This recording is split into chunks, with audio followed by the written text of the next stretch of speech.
Hello friends, स्वागत है आपका बी एस वाल हायर रैंकिंग मैथमेटिक्स सॉल्यूशन में। इस वीडियो में हम लोग प्रॉब्लम्स 10.3 का कंप्लीट थियरी करेंगे। प्रॉब्लम 10.3 में जितने भी आपके क्वेश्चन हैं सारे बेसिस से आपके डिसकंटिन्यूअस फंक्शंस के ऊपर, यानी आपको यहाँ पे डिसकंटिन्यूअस फंक्शन देखने को मिलेगा, उसका फूरियर सीरीज आपको फाइंड करना है। तो चलो फ्रेंड्स, प्रॉब्लम 10.3 को करने के लिए क्या क्या आपको जानना चाहिए वो हम सब कुछ जानते हैं अपने हैंड रिटेन नोट से। आगे बढ़ने से पहले अगर आप हमसे जुड़ना चाहते हो तो सब्सक्राइब कर दो, अच्छा लग रहा है तो शेयर करो फ्रेंड सर्कल में, और फ्रेंड्स वीडियो को लाइक करना मत भूलो। वीडियो को लाइक करते हो तो वीडियो जो है यूट्यूब रिकमेंड करता है और लोगों को सेंड करता है, रीच बढ़ता है वीडियो का, इसलिए लाइक जरूर किया करो। चलो शुरू करते हैं आज का टॉपिक। चलो फ्रेंड्स, समझना शुरू करते हैं आज का टॉपिक प्रॉब्लम्स 10.3, जिसका नाम है Fourier series of discontinuous function, यानी डिसकंटिन्यूअस फंक्शन का किस तरह से फूरियर सीरीज हम फाइंड करेंगे। देखो, अभी तक आपने क्या सीखा? अभी तक आपने सीखा कि आप किस तरह से फूरियर सीरीज फाइंड करोगे गिवन फंक्शन का। ओके, आपको एक फंक्शन गिवन रहता था, उसका फूरियर सीरीज निकालते थे, लेकिन क्या उसके बारे में आपको पता था कि वो फंक्शन आपका कंटिन्यूस है या डिसकंटिन्यूस है? तो देखो फ्रेंड्स, जो आपका वो फंक्शन दिया रहता था वो कंटिन्यूस फंक्शन दिया रहता था, ठीक है। कौन सा फंक्शन था वो? Continuous function. यानी अभी तक आपने जो है फूरियर सीरीज निकालना सीखा है कंटिन्यूस फंक्शन का, कि यदि आपका फंक्शन कंटिन्यूस है तो कुछ तरह से आप जो है फूरियर सीरीज फाइंड करोगे उसका। तो प्रॉब्लम 10.1 में जितने भी आपने क्वेश्चन किए सारे फंक्शन आपके क्या थे? कंटिन्यूस थे, है ना। अब आपको क्या मिलने वाले हैं? डिसकंटिन्यूअस फंक्शन मिलने वाले हैं, ठीक है। उसका फूरियर सीरीज आपको फाइंड करना है। जो भी आपने अभी तक फार्मूला सीखा, ए नोट निकालने का, ए एन निकालने का, बी एन निकालने का, वो सारे फार्मूला जो है कंटिन्यूअस फंक्शन के लिए डिराइव थे, ठीक है। मतलब जो प्रूफ भी था कि कैसे ए नोट निकालते हैं, ए एन निकालते हैं, बी एन निकालते हैं, किस तरह से मतलब फार्मूला ये आया है वो आपका कंटिन्यूअस फंक्शन मान के ही निकाला गया है, ठीक है। जो मैथमेटिशियन थे वो कंटिन्यूअस फंक्शन मान के ही इसको निकाले हैं। ये जो आपको तीनों दिख रहे हैं इनको यूलर फार्मूला बोलते हैं हम लोग, यूलर फार्मूला, इस चीज़ को हम जानते हैं, है ना। डिटेल में हमने डिस्कस किया है, तो ये यूलर फार्मूला होते हैं। तो जो इनका डेरिवेशन है वो कंटिन्यूअस फंक्शन मान के किया गया है ना। अब फ्रेंड्स, आपके माइंड में ये क्वेश्चन आएगा कि दिया हुआ फंक्शन कंटिन्यूअस है तभी हम निकाल पाएंगे ए नॉट, ए एन और बी एन। अगर फंक्शन आपका डिसकंटिन्यूअस है तो कैसे निकालेंगे? तो इसी को लेके ही तो आज का टॉपिक है। तो फ्रेंड, जो चीज़ें मैंने आपको अभी बताई वही चीज़ मैंने नोट में लिखी हुई है। मैंने इसमें लिखा हुआ है कि जो ए नॉट है, ए एन है, जो बी एन है, इसको हम बोलते हैं यूलर फार्मूला। इसको जो डिराइव किया गया है उसको डिराइव करने के लिए फंक्शन को कंटिन्यूअस माना गया है, ठीक है। अब देखो, आपको मिलेगा डिसकंटिन्यूअस फंक्शन, उसका आपको फूरियर सीरीज फाइंड करना है। कैसे फाइंड करोगे? तो आसानी से फाइंड कर सकते हो, बस याद रहे कि जो आपका डिसकंटिन्यूटीज़ है, ठीक है, मतलब जो पॉइंट ऑफ डिसकंटिन्यूटीज़ है वो आपका फाइनाइट होना चाहिए, है ना। 1 2 3 4 5 इस तरह से नंबरिंग में होना चाहिए, मतलब उसको हम काउंट कर सके। ये डिरिचलेट कंडीशन में मैंने आपको बताया था कि आपका जो है काउंटेबल होना चाहिए, नंबर ऑफ डिसकंटिन्यूटीज़ जो है आपका वो काउंटेबल होना चाहिए। और दूसरा मैंने आपको ये भी बताया था कि जो डिसकंटिन्यूटीज़ है उसकी जो वैल्यू है वो फाइनाइट होनी चाहिए, इनफाइनाइट नहीं होनी चाहिए, ठीक है ना। तो अगर ऐसा होता है, यानी डिरिचलेट कंडीशन को फॉलो करता है कोई फंक्शन, तो वो कंटिन्यूस भी है तो हम उसका फूरियर सीरीज लिख सकते हैं। तो देखो, मैंने क्या बोला कि दिया हुआ जो फंक्शन है आपका डिसकंटिन्यूस है, ठीक है, डिसकंटिन्यूस है, और जो नंबर ऑफ डिसकंटिन्यूटीज़ है उसकी वो फाइनाइट होनी चाहिए, मतलब उसको हम काउंट कर सके। और दूसरा जो है उसकी जो वैल्यू है डिसकंटिन्यूस की वो भी फाइनाइट होनी चाहिए, तो ही हम जो है इस फंक्शन का फूरियर सीरीज लिख सकते हैं, भले ये फंक्शन डिसकंटिन्यूस क्यों ना हो। देखो, अभी मैं आपको यहाँ पे एक्सप्लेन करता हूँ। देखो कैसे फाइंड करेंगे डिसकंटिन्यूअस फंक्शन का फूरियर सीरीज। तो इसके लिए मैंने यहाँ पे जो है लेट कर लिया कि एफ ऑफ एक्स एक डिसकंटिन्यूअस फंक्शन है ना। यहाँ पे मैंने लेट कर लिया। ओके, कुछ इस तरह से देखो डिफाइंड है आपका। यहाँ पे ए से लेके सी, इस रेंज में जो है ए से लेके सी रेंज में जो है यहाँ पे एक फाई ऑफ एक्स फंक्शन दे रहा है। ओके, सी से लेके बी में आपको एक फंक्शन दे रहा है साई ऑफ एक्स। ओके, यानी देखो ये जो सी है आपका, इस पे पॉइंट, ये जो पॉइंट है आपका, ये जो पॉइंट है इस पे फंक्शन आपका डिसकंटिन्यूस हो रहा है। तो ये क्या है? सी क्या है? सी क्या है फ्रेंड्स? सी आपका यहाँ पे है पॉइंट ऑफ डिसकंटिन्यूटी, यहाँ पे लिख दिया मैंने। सी क्या है? पॉइंट ऑफ डिसकंटिन्यूटी, मतलब सी पॉइंट पे जो है आपका फंक्शन ब्रेक हो रहा है। देखो कुछ इस तरह से, यहाँ पे देखो ध्यान से, देखो यहाँ पे देखो ये फंक्शन आपका हो गया फाई ऑफ एक्स, यहाँ पे ये फंक्शन हो गया आपका साई ऑफ एक्स। यहाँ पे दोनों ब्रेक हो रहा है, देख सकते हो ब्रेक हो रहा है। किस पॉइंट पे ब्रेक हो रहा है? एक्स इक्वल टू सी पे। जब एक्स की वैल्यू हम सी पुट कर रहे हैं तो दोनों फंक्शन ब्रेक हो जा रहे हैं, ठीक है। तो सी क्या है फ्रेंड्स? आपका पॉइंट ऑफ डिसकंटिन्यूटी है, ठीक है। तो अगर हम पूरे रेंज में देखें, मतलब ए से लेके बी के रेंज में हम देखें, इनके बीच हम देखें, तो यहाँ पे जो सी एक ऐसा पॉइंट है जहाँ पे आपका फंक्शन जो है डिसकंटिन्यूस हो जा रहा है, तो इसको हम बोलेंगे point of discontinuity in A comma B. समझ रहे हो? ठीक है। अब देखो यहाँ पे जो सी पॉइंट पे ये क्या हो रहा है? फंक्शन आपका डिसकंटिन्यूस हो रहा है, तो इस केस में यूलर फार्मूला आपका क्या बनेगा? ठीक है, मतलब किस तरह से हम फूरियर सीरीज फाइंड करेंगे। देखो यूलर फार्मूला यानी आपका ए नॉट, ए एन और बी एन, ये आपके तीन निकालने होते हैं, है ना। इन तीनों को निकालोगे तो ही आपका फूरियर सीरीज लिखा जा सकता है, क्योंकि फूरियर सीरीज इन तीनों से बना हुआ है ना, तो इनको निकालना ज़रूरी है। ओके, तो देखो इसके लिए क्या बनेगा फार्मूला, देखो यूलर फार्मूला कुछ इस तरह से डिफाइन हो जाएगा, इस तरह से बन जाएगा।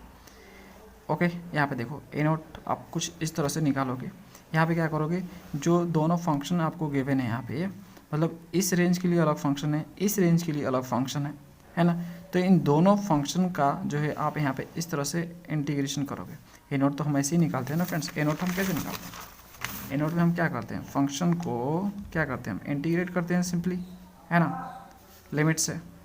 तो जो आपका रेंज रहता है उस रेंज में हम जो है उसको इंटीग्रेट करते हैं। तो यहाँ पे देखो आपका रेंज क्या है फाइनल, देखो ए से लेके बी तक जा रहा है। आपका जो एफ ऑफ एक्स है ये तो फाइनल आपका ए से लेके बी तक ही है ना। ये तो आपका ब्रेक हो के यहाँ पे दो पार्ट बन गया है आपका, ए से लेके सी और सी से लेके बी।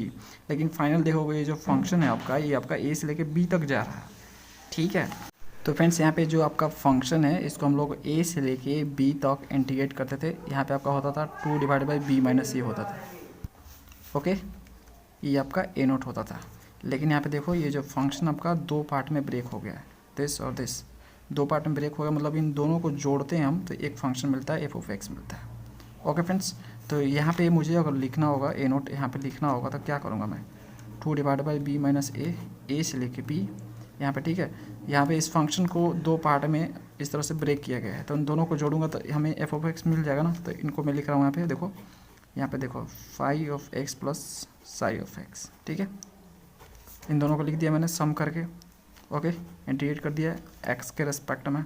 अब देखो अगर मैं जो है इनको हम सेपरेटली इंटीग्रेट करें तो देखो 2 डिवाइड बाई बी माइनस ए, यहाँ पे क्या हो जाएगा? अब देखो इस फंक्शन के लिए अलग रेंज है ना। ये तो फाइनल रेंज हो गया ना फ्रेंड्स, ए से लेके बी इस फंक्शन के लिए हो गया।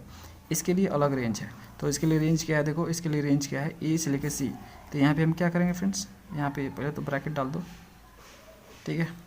ब्रैकेट डाल दिया मैंने, ए से लेके फ्रेंड्स आपका सी हो जाएगा, ए से लेके C phi of x d x plus. Okay, अब देखो इस फंक्शन के लिए क्या रेंज है? सी से लेके बी, तो सी से लेके बी हम यहाँ पे कर देंगे, ये आपका साई ऑफ एक्स हो जाएगा, डी एक्स हो जाएगा। Okay, bracket close. तो इसी तरह से तो आपका बना हुआ है, यहाँ पे देख सकते हो इसी तरह से लिखा हुआ है जैसे मैंने आपको यहाँ पे बताया। प्लस हम क्यों लिख रहे हैं? क्योंकि ये जो फंक्शन आपका यहाँ पे दोनों को मिलाने से बनेगा, है ना। यही फंक्शन दो पार्ट में ब्रेक हो गया, क्यों? क्योंकि सी पॉइंट पे ये ब्रेक हो रहा है, ठीक है। इस तरह से ए नोट हम निकालते हैं। यहाँ पे आप देखोगे तो 1 बाई डायरेक्ट पाई मैंने लिख दिया यहाँ पे, है ना। 2 बाई बी माइनस ए नहीं लिखा हुआ है, तो मैं आपको बताता हूँ क्यों मैंने ऐसा किया हुआ है। ओके, क्योंकि इसी टाइप के आपको क्वेश्चन देखने को मिलेंगे, इसलिए मैंने इसको डायरेक्ट लिख दिया। ओके, चलो ठीक है। इसी टाइप का क्वेश्चन देखने को मिलेगा फ्रेंड्स। यहाँ पे जो आपका पीरियड दिया रहेगा, जो आपका पीरियड गिवन रहेगा, है ना, यानी बी माइनस जो ए आपका गिवन रहेगा वो आपका 2 पाई ही गिवन रहेगा। ओके, तो क्वेश्चन में आपको यही देखने को मिलेगा, तो सिंपली जो आप इसी को याद कर लो, ठीक है। ओके, तो आप इतना ही याद कर लो तो आपका जो प्रॉब्लम सॉल्व हो जाएगा। चलो अब देखो दूसरा वाला आपका एन है, इसको यहाँ पे मैंने कैसे निकाला, देखो यहाँ पे। तो आप जानते हो एन का क्या होता है फॉर्मूला। एन का फॉर्मूला मैं आपको बताया था 2 divide by B minus A integration A से लेके बी, ये बताया था ए से लेके बी, और एफ ऑफ एक्स था आपका, और यहाँ पे आपका क्या था? कॉस 2 पाई एन एक्स था, डिवाइड बाई बी माइनस ए, ये था, यही था ना फ्रेंड्स, याद है आपको? यही था ना आपका। तो यहाँ पे बी माइनस ए की जगह क्या पुट करना आपको? 2 पाई पुट करना। 2 पाई पुट करोगे तो आपका 2 पाई कट जाएगा, आपका यहाँ पे क्या बचेगा? एन एक्स बचेगा, ठीक है। एन एक्स यहाँ पर बच जाएगा। ओके, और यहाँ पे भी आप पुट करोगे, ये 2 पाई पुट करोगे तो आपका यहाँ से 2 ख़त्म हो जाएगा और आपका पाई बच जाएगा। ठीक है, यहाँ पे देखो, यहाँ पे आप पुट करोगे b माइनस ए की जगह 2 पाई पुट करोगे यहाँ पे, और ए से लेकर बी आपका ये हो गया। और इस फंक्शन को 2 पार्ट में ब्रेक कर दो। अब देखो ये दोनों को जोड़ूंगा तो ये फंक्शन मुझे मिलेगा, तो यहाँ पे क्या हो जाएगा आपका फाई ऑफ एक्स हो जाएगा प्लस साई ऑफ एक्स है। ठीक है, पाई of X plus psi of x है ना। और इसकी जगह पे देखो ये 2 पाई खत्म, तो आपका क्या हो गया, यहाँ पे एन एक्स बचा, तो कॉस एन एक्स आपका हो जाएगा यहाँ पे डी एक्स। अब इस कॉस एन एक्स को इससे मल्टीप्लाई करो, एक बार इससे मल्टीप्लाई करो, और इसके लिए जो है अलग रेंज है। इसके लिए रेंज क्या है आपका ए से लेकर सी, और इसके लिए रेंज क्या है सी से लेकर बी। तो वही आप यहाँ पे पुट कर दोगे, देख सकते हो ए से लेकर सी और सी से लेकर बी। समझ रहे हो फ्रेंड्स, वही चीज़ है आपका। ठीक है, कुछ अलग नहीं है। यहाँ पे आपका जो फंक्शन है 2 पार्ट में ब्रेक हो गया है, इसलिए आपको 2 बार इंटीग्रेट करना पड़ रहा है। दोनों को जोड़ दो तो फाइनल आपको एक फंक्शन मिल जाएगा। समझ में आ रहा? तो सब कुछ आपका वही वाला है जो आपने 10.1 में किया था, एग्जैक्ट आपका वही वाला है। बस यहाँ पे फंक्शन 2 पार्ट में ब्रेक हुआ, तो दोनों को जोड़ने से हमें ये फाइनल फंक्शन मिल रहा है, इसलिए हमें दोनों को इंटीग्रेट करना पड़ेगा इनके रेंज में। जैसे ये रेंज, इसका रेंज जो है ए से लेकर सी है, और इसका रेंज आपका सी से लेकर बी है। तो इस तरह से ए नोट का ये फार्मूला हो गया, ए एन का हो गया, इसी तरह से आपका बी एन का हो जाएगा। ठीक है, यहाँ पे मैंने लिख दिया नोट में कि जो एबव फार्मूला है, मतलब ए नोट ए एन और बी एन का जो फार्मूला यहाँ पे मैंने लिखा हुआ है, वो मैंने जो है मान के लिखा हुआ है कि जो पीरियड है वो 2 पाई है, एन मतलब बी माइनस ए की वैल्यू जो है 2 पाई है। ए मान के लिखा हुआ है कि बी माइनस ए की वैल्यू क्या है 2 पाई है, उसी को मान के मैंने ये फार्मूला लिखा है। इसको आप जो है माइंड कर लो एक बार। ठीक है, वैसे भी प्रैक्टिस करोगे तो आपको याद हो जाएगा। ठीक है, अब फ्रेंड्स आपके माइंड में ये आएगा कि यहाँ पे जो डिसकंटिन्यूटी है, मतलब पॉइंट ऑफ डिसकंटिन्यूटी यहाँ पे एक है, जैसे सी है, यहाँ पे 2 भी तो हो सकती है, 3 भी तो हो सकती है, 4 भी तो हो सकती है। ओके, जैसे यहाँ पे देखो, ग्राफ से बताता हूँ आपको। यहाँ पे देखो, यहाँ पे ये फंक्शन बन रहा है, यहाँ पे फंक्शन बन रहा है, मतलब एक्स इक्वल टू सी पे ये डिसकंटिन्यूस हो गया। ओके, तो इस पे आपका डिसकंटिन्यूस हो गया, तो आपके लिए यहाँ पे इस तरह से फार्मूला बना। सपोज करो आपका ये जो फंक्शन इस तरह से आगे बढ़ा, ठीक है, और यहाँ पे भी ये क्या हो गया, डिसकंटिन्यूस हो गया कुछ इस तरह से, यहाँ पे अलग फंक्शन आ गया इस तरह से। तो ये लेट करो कि एक्स इक्वल टू डी पे फिर से यहाँ पे डिसकंटिन्यूस हो गया। ओके, अब आप फूरियर सीरीज कैसे लिखोगे, यहाँ पे ये भी डिसकंटिन्यूस है, यहाँ पे भी डिसकंटिन्यूस है, तो यहाँ पे 2 पॉइंट पे डिसकंटिन्यूस हो गया। तो अब इसका फूरियर सीरीज कैसे लिखोगे इस फंक्शन का। ठीक है, ये जो फंक्शन बनेगा, ये दिस फंक्शन, ये आपका f1, this is f2, this is f3, ये तीनों फंक्शन के ऐड करने से बनेगा। जो रिप्रोडक्ट करने वाले आपका बनेगा f1 plus f2 plus f3, तीनों को ऐड करने से बनेगा। ठीक है, तो इस फंक्शन का ये जो f(x) जो बन रहा है, जहाँ पे आपको 2 जगह डिसकंटिन्यूटी देखने को मिल रही है, इसका आप कैसे फूरियर सीरीज निकालोगे। तो सिंपली ऐसे ही करेंगे जैसे इसका किया, जैसे कि यहाँ पे एक पॉइंट पे आपको डिसकंटिन्यूटी देखने को मिली तो दोनों फंक्शन को ऐड किया। इस तरह से आपको 2 पॉइंट पे देखने को मिलेगी तो आपको 3 फंक्शन की बनेगा, तो तीनों फंक्शन को आपको इंटीग्रेट कर लेना है। यहाँ पे क्या करना है, प्लस कर लेना है और इंटीग्रेट कर देना उसको भी, और जो उसका रेंज दिया रहेगा उसको रेंज को लिख देना है यहाँ पे। समझ में आ रहा है? नहीं समझ लगता दिक्कत हो रहा है। देखो फ्रेंड्स, यहाँ पे फाई ऑफ एक्स है, ठीक है, ये आपका साई ऑफ एक्स है, इसका रेंज क्या है। एक और फंक्शन आपको दिया रहेगा, लेट करो f1 ऑफ x आपका दिया रहा है। ओके, इसका लेट करो कि दिया हुआ है आपका यहाँ पे b से लेके d तक, ये आपका दिया हुआ है, ऐसे आपको गिवन रहेगा। तो इसका रेंज इसने दे दिया है कि इस रेंज में है ये, है ना, इस रेंज में आएगा ये फंक्शंस। तो सिंपली आपको क्या करना है, यहाँ पे जब आप ए नोट निकालोगे तो कैसे निकालोगे, ए नोट निकालोगे तो कैसे निकालोगे फ्रेंड्स। तो सिंपली आपको क्या करना है, इसका फाई ऑफ एक्स इसको इंटीग्रेट करना है किसके रेंज में, ए से लेके सी, प्लस उसके बाद यहाँ पे डी एक्स लिखते चलो, और यहाँ पे आपका ये हो जाएगा साई ऑफ एक्स का इंटीग्रेशन डी एक्स, इसका रेंज होगा सी से लेकर बी, और फिर से प्लस कर दोगे आप, यहाँ पे आपका हो जाएगा f1 of x d x हो जाएगा, और इसका रेंज क्या है बी से लेकर डी। बस ऐसे ही तो लिखना है आपको, है ना, ऐसे ही आपको लिखना है। और एक और फंक्शन दिया तो इसी तरह से जो है जोड़ते जाओ फाइनल आपको मिल जाएगा। तो नंबर ऑफ डिसकंटिन्यूटी आपका जो हो कितना भी हो चलेगा, बस इनफाइनाइट नहीं होनी चाहिए, इतना ना होना चाहिए कि उसको हम काउंटे ना कर पाएँ। काउंट कर पाए तो हम इस तरह से लिखते चले जाएंगे, चिंता मत करो, 3 से ज़्यादा आपको एग्जाम में नहीं आएगा। मतलब आपको 3 फंक्शन की बनाएंगे, जैसे ये आपका दिया है ना, 3 आपका दिया रहेगा, मतलब नंबर ऑफ डिसकंटिन्यूटी जो है आपको 2 ही मिलने वाले हैं, ठीक है। नंबर ऑफ डिसकंटिन्यूटी आपको कितने मिलने वाले हैं, 2 ही मिलने वाले हैं, ठीक है। ज़्यादा नहीं मिलेगा, टेंशन मत लो। एग्जामिनर भी जानता है कि ज़्यादा दूंगा तो इंटीग्रेशन में ज़्यादा टाइम लगेगा, तो इस चीज़ को ध्यान रखेगा वो, है ना। समझ में आ गया फ्रेंड्स, कोई दिक्कत? तो यहाँ पे नंबर ऑफ डिसकंटिन्यूटी जितने भी होंगे उतने आपको फंक्शन मिलेंगे, मतलब उसके अनुसार आपको फंक्शन यहाँ पे मिलेंगे। जैसे 1 है तो 2 फंक्शन मिला, 2 है तो 3 फंक्शन मिलेगा, है ना। तो जितने भी मिलेगा सिंपली आपको उनको ऐड करते जाना है और उनका रेंज जो है ले लेना है एज ए लिमिट, है ना, सिंपल सा, और इंटीग्रेट कर देना है। तो आपको फाइनल मिलने वाला है, यहाँ पे क्या मिलने वाला है, A0, AN और BN मिलने वाला है। तो जो भी मैंने यहाँ पे फॉर्मूला लिखा है ये मान के चला है कि जो आपका पीरियड है वो आपका 2 पाई है, यानी B - A की वैल्यू 2 पाई है। और क्वेश्चन आपको यही देखने को मिलते हैं, जो पीरियड आपका होता है 2 पाई होता है, ठीक है। क्वेश्चन अधिकतर आपको इसी पे देखने को मिलते हैं, इसलिए मैंने इसको लिखा हुआ है। और फ्रेंड्स हम फर्दर डिस्कस करते हैं यहाँ पे। देखो, if f(x) is a continuous function then a Fourier series of f(x) is converges to f(x)। इसका मतलब क्या है मैं आपको बताता हूँ। देखो इसका मतलब क्या है, देखो अभी तक आपने जो क्वेश्चन किया, अभी तक जो आपने किया उसमें क्या होता था, फंक्शन आपका कंटिन्यूस दिया रहता था, ओके। तो फंक्शन आपका कंटिन्यूस था, तो इस फंक्शन का लेट करो कि हमने फूरियर सीरीज लिखा, ठीक है। फूरियर सीरीज लिखा तो फूरियर सीरीज आपका आया, लेट करो आपका sin x, sin 2x, sin 3x, इस तरह से है, ठीक है। इस तरह से बढ़ रहा है f(x) का ये फूरियर सीरीज है ना। तो ये जो आपका फूरियर सीरीज है, ये जो फूरियर सीरीज है जो कि राइट में होता है, ठीक है, राइट में, है ना। इधर जो आपको दिख रहा है ये जो इसका हम कन्वर्जेंसी निकालें, कन्वर्जेंसी समझ रहे हो ना फ्रेंड्स, किस पॉइंट पे जाके कन्वर्ट हो जाएगा, यानी वेट करो कि ऐसा फैला हुआ है, ऐसा फैला हुआ कन्वर्ज मतलब एक जगह किस पॉइंट पे मिल रहा है, ठीक है। तो ये जो है किस पॉइंट पे कन्वर्ज होगा, मतलब वैल्यू क्या होगा, ठीक है, वो वैल्यू क्या होगा, कन्वर्जेंसी का वैल्यू क्या होगा, ठीक है।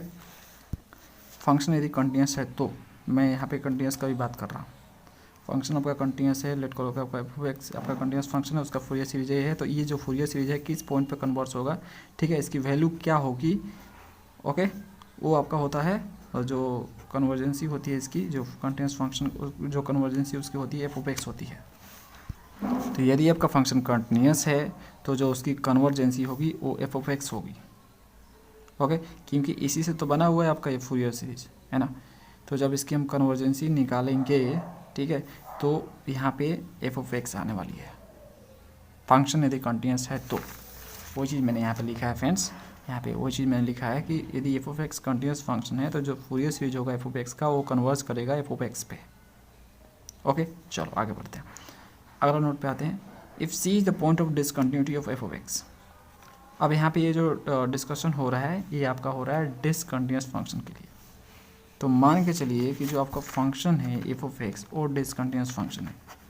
कौन सा फंक्शन है, डिसकंटिन्यूस फंक्शन है ना। डिसकंटिन्यूस फंक्शन है और जिस पॉइंट पे डिसकंटिन्यूस हो रहा है वो पॉइंट आपका c है। x = c पे लेट करो कि आपका फंक्शन जो है डिसकंटिन्यूस हो जा रहा है। तो जो फूरियर सीरीज होगा जो फूरियर सीरीज होगा उसकी जो कन्वर्जेंसी होगी, फूरियर सीरीज की जो कन्वर्जेंसी होगी f(x) की जो फूरियर सीरीज होगी उसकी जो कन्वर्जेंसी होगी वो इस पॉइंट पे, मतलब ये कन्वर्जेंसी इस पॉइंट पे होने वाली है। आपने अभी तो सीखा ना, यहाँ पे क्या मैंने आपको सिखाया कि इस पर जाके कन्वर्जेंसी आने वाली है यदि फंक्शन कंटिन्यूस है तो। अगर फंक्शन आपका डिसकंटिन्यूस है, ओके, और पॉइंट ऑफ डिसकंटिन्यूटी जो है c है, तो जो आपका फंक्शन है उसका जो फूरियर सीरीज होगा वो कन्वर्ज करेगा इस पॉइंट पे, ये वैल्यू आने वाली है फ्रेंड्स। समझ में आ रहा है यहाँ पे क्या लिखा हुआ है, ये समझ में आ रहा है आपको। देखो मैं आपको समझाता हूँ, यहाँ पे लिखा गया है ये जो आपको पार्ट यहाँ पे ये दिख रहा है ये लेफ्ट हैंड लिमिट है, ये जो पार्ट आपको दिख रहा है ये राइट हैंड लिमिट है। सी क्या है, point of discontinuity, okay. c -0 मतलब लेफ्ट में जाना आपको, ऐसे देखो ना फ्रेंड्स, देखो मतलब देखो यहाँ पे ये आपका हो गया और यहाँ पे हो गया, x = c हो गया। तो x = c मतलब ये जो आपका जहाँ पे फंक्शन आपका डिसकंटिन्यूस हो रहा उसके आपको लेफ्ट में जाना है, ओके। तो दिस इज़ द लेफ्ट, और ये जो पॉइंट्स है जिस पे फंक्शन डिसकंटिन्यूस है उसके राइट में जाना है ना। जो वैल्यू आ जाए लेफ्ट और राइट में, ठीक है, इन दोनों को जोड़ देना है।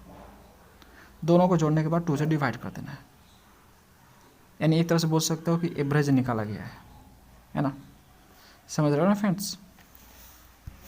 देखो जो आपका फंक्शन का रेंज है जो कि ए से लेके बी है, ठीक है, तो इस फंक्शन के रेंज में आपको जहाँ पर भी बोले कन्वर्जेंसी चेक करने के लिए कि फूरियर सीरीज का कन्वर्जेंसी क्या होगा, तो आप आसानी से निकाल लोगे फंक्शन में वो वैल्यू पुट करके।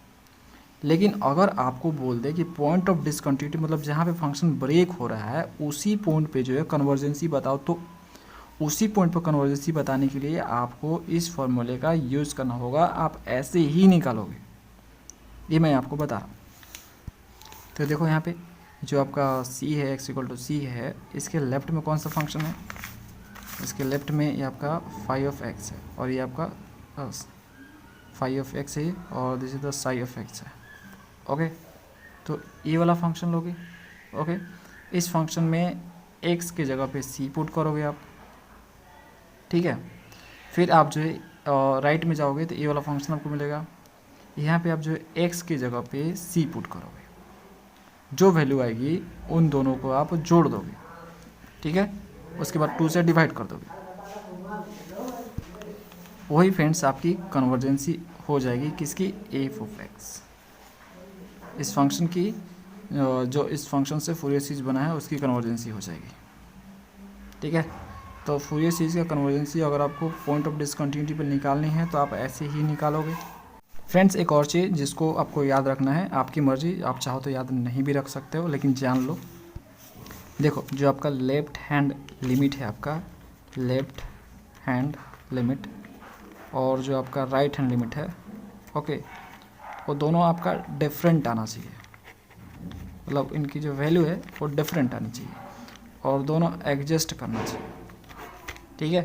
दोनों अलग आना चाहिए, दोनों डिफरेंट आना चाहिए, तो ही जो आप उनका मीन निकालोगे। मीन मतलब दोनों को जोड़ के 2 से डिवाइड, है ना। तो ये चीज़ें आप याद भी रख सकते हो और याद नहीं भी रख सकते हो। क्यों? क्योंकि फ्रेंड्स ये आपका होना तो ज़रूरी है। अगर ये नहीं होगा, लेट करो कि दोनों इक्वल आ गया, दोनों बराबर आ गया आपका, है ना। तो दोनों जब बराबर आ जाएगा, देखो ये आपका फंक्शन, ठीक है, लेफ्ट हैंड राइट हैंड दोनों को मिला के आपका फंक्शन बना हुआ है ना। तो अगर दोनों सपोज करो कि बराबर है, दोनों बराबर है, तो आपका फाइनली तो यही फंक्शन हो गया ना फ्रेंड्स। अब देखो यहाँ पे कैसे, अब बोलोगे कैसे, देखो जैसे कि आपका ये लेट करो कि आपका इसकी वैल्यू 2 आ गई, इसकी वैल्यू आपकी 2 आ गई, है ना। दोनों को जोड़ दिया, 2 से डिवाइड कर दिया, तो क्या आया यहाँ पे 2 + 2 4 डिवाइड बाई 2, तो यहाँ पे 2 ही तो आया, ठीक है, जो कि एक्चुअल में फंक्शन की वैल्यू है 2। समझ रहे हो। तो ये कोई मतलब नहीं निकलता कि दोनों जो है यहाँ पे अलग अलग होना चाहिए, अलग तो होगा ही होगा, है ना। फिर भी आप ऐसे याद रख सकते हो कि जो दोनों की वैल्यू है डिफरेंट होनी चाहिए और एडजस्ट करनी चाहिए, ठीक है। तो आप जो है इनका मीन निकालोगे। इसको मैंने नोट में मेंशन नहीं किया है, आपको इसको याद रखना तो रखो, अदरवाइज छोड़ दो, कोई ज़रूरी नहीं है। तो फ्रेंड्स ये था कंप्लीट थियरी। बस आपको 3 ये फार्मूले याद रखने हैं, ये आप यूज़ करने वाले हो। जैसे जैसे आपका नंबर ऑफ डिसकंटिन्यूटी बढ़ती जाएगी, यहाँ पे एडिशन बढ़ता ही जाएगा, ओके। और दूसरी चीज़ आपको यहाँ पे ये चीज़ याद रखनी है ना। अगर आपको रिजल्ट पूछ लिया कि आप जो है पॉइंट ऑफ डिसकंटिन्यूटी पे हमें जो कन्वर्जेंसी बताओ, तो आपको इसका यूज़ करना पड़ेगा, ठीक है। तो ये फ्रेंड्स कंप्लीट थियरी था। तो फ्रेंड्स मिलते हैं नेक्स्ट वीडियो में, जो कि आपका प्रॉब्लम्स 10.3 का सॉल्यूशन होगा। चलो चलते हैं, नेक्स्ट वीडियो में मिलते हैं। Thanks for watching.